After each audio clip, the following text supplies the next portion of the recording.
1600 मार, वाह, ताकि हमें बर अच्छा मिले। और क्या है ना? हाँ। कौन कौन चाहता है एक बार जो हाथ उठा लीजिए दोनों। कौन कौन चाहता है सिप्रा, हमें सिप्रा बर मिले राम जैसा? कौन कौन चाहता है? उठाइए दोनों हाथ। बस एक ही लो। यस बोल। कि सच चाहिए माई जैसन, होते बड़ा छोट भाई जैसन। कि सच चाहिए माई जैसन, बड़ा छोट भाई जैसन। होठ जब दिया हमारे बाबा राम जी के जैसन चाहिए।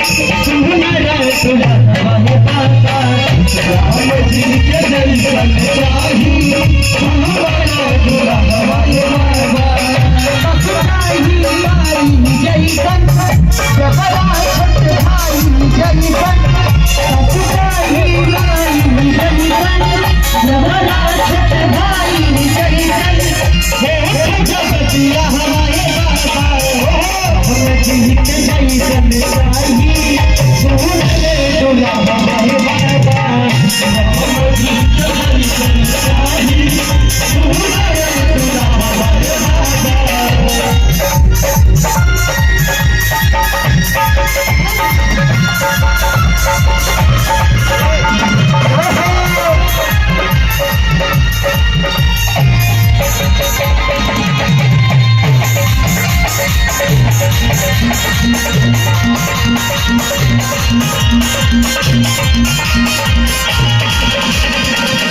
और आदरणीय मनोज वर्मा समाज सेवी निवासी फतेहपुर कमासिन, आदरणीय वेद राम निषाद प्रधान हजारकोट कलाकारों के सौजन्य से 4 दंपति जोड़े के साथ आप आए हैं। बहुत बहुत स्वागत वंदन अभिनंदन है आदरणीय मनोज वर्मा जी और वेद राम निषाद जी। आइए।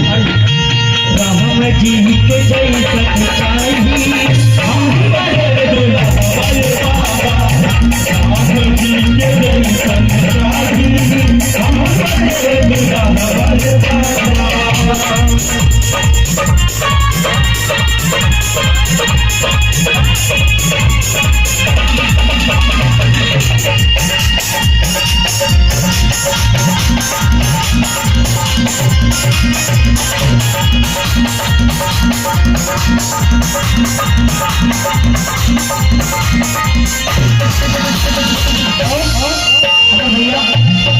हमारी तमाम बहनें बैठी हुई हैं। भैया लोग एक बार अपने दोनों हाथ उठा लीजिए। जिनके जिनके पति राम जैसे हो, जिनके जिनके पति राम जैसे हो, एक बार दोनों हाथ उठा लीजिए और अपने अपने पति के लिए जोरदार तालियां बजाइए। अरे उठा लो दीदी। राम जी के जैसन चाहिए।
भैया